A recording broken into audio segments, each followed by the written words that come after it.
Bonne et heureuse année 2020 tout d'abord et bienvenue à vous dans Afterlife Labs. Pour l'année 2020, on revient avec un nouveau format qui sera un peu plus court et avec une régularité plus importante. Vous pouvez vous attendre à 4 épisodes par mois et celui que vous êtes en train d'écouter, c'est le premier de l'année 2020. Et comme l'heure est un peu au bilan, on va parler de Netflix qui est l'action de la décennie. Si vous aviez investi 1000 $ sur Netflix en 2010, votre investissement vaudrait aujourd'hui 41 000 $. C'est une croissance record de 4000% en 10 ans. Avec une capitalisation boursière de près de 148 milliards de dollars, c'est ce qui fait de Netflix l'action de la décennie et l'une des 40 sociétés américaines les plus valorisées. Alors que l'année 2019 vient de prendre fin, l'heure est au bilan et le bilan est glorieux pour Netflix. Aucune grande entreprise américaine n'a eu une croissance aussi importante que Netflix ces 10 dernières années. La deuxième meilleure performance de l'indice S&P 500, c'est une progression de 2600% réalisée par Market Access Holdings, qui est une société dans le trading et les données financières. Si on prend l'indice S&P lui-même, il a grimpé de 190% durant cette période, il a donc triplé, tandis que son segment Communication Services, dans lequel est inscrit Netflix, a augmenté de moins de 60%. Netflix surclasse donc la concurrence alors que l'entreprise consomme du cash à hauteur de désormais 3 milliards de dollars chaque année, ce qui l'oblige à régulièrement revenir vers les investisseurs et à lever de la dette pour payer ses fournisseurs. L'entreprise de vidéo à la demande par abonnement, on l'appelle SVOD, s'est même offert le luxe de dépasser le 24 mai 2018 la capitalisation de Disney pour devenir le numéro 1 mondial du divertissement. Mais alors que Disney existe depuis 1923, Netflix a à peine plus de 20 ans, dont seulement une douzaine en tant que service de streaming.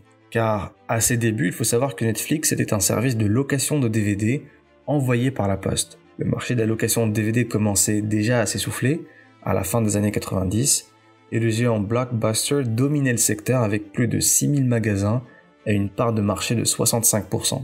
La thèse de Reed Hastings, le CEO de Netflix, reposait sur 3 prédictions à l'époque. La première, c'est que les cassettes VHS vont disparaître au profit du DVD. Jusque-là, rien de surprenant. La deuxième, c'est que la location physique va se développer, mais sans passer par des magasins physiques, plutôt au travers d'un système d'e-commerce réduisant considérablement les coûts. Et là, on est un peu dans des configurations similaires à celles des débuts d'Amazon. Et la troisième thèse, c'est que le streaming va prendre le dessus sur le DVD petit à petit.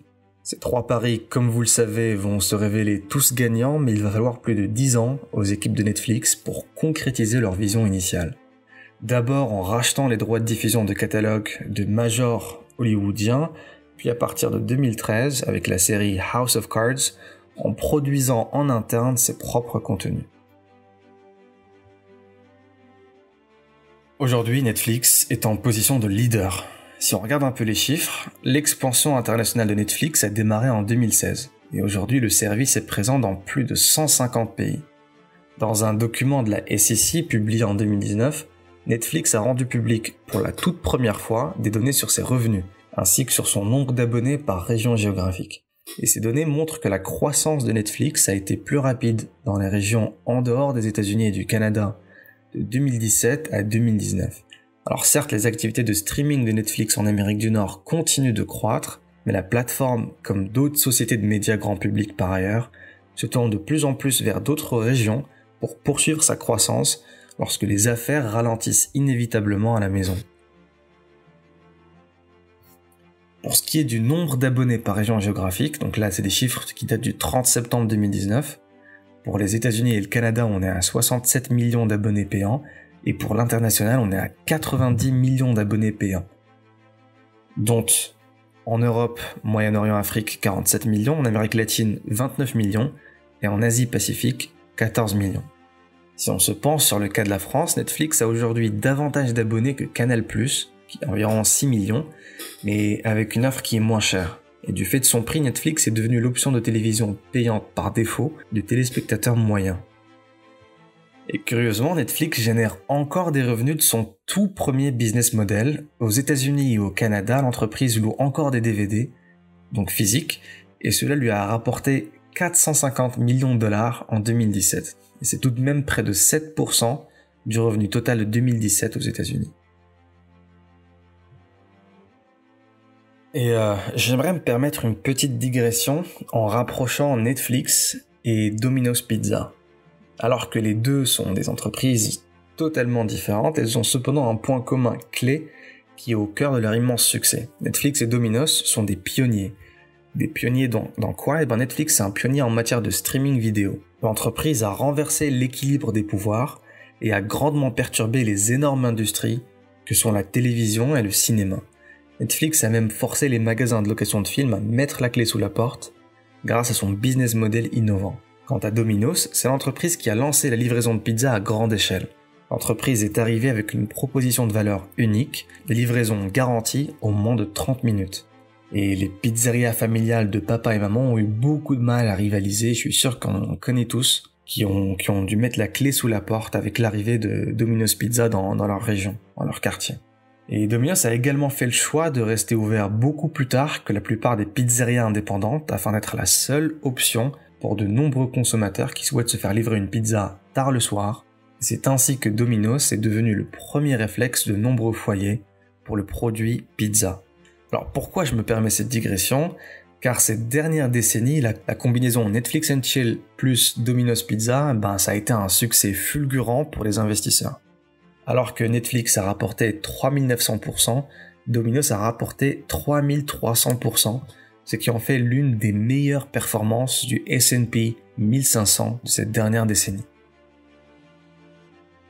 Netflix a beaucoup de succès, mais les 10 prochaines années sont cependant un vrai défi pour la société de Reed Hastings.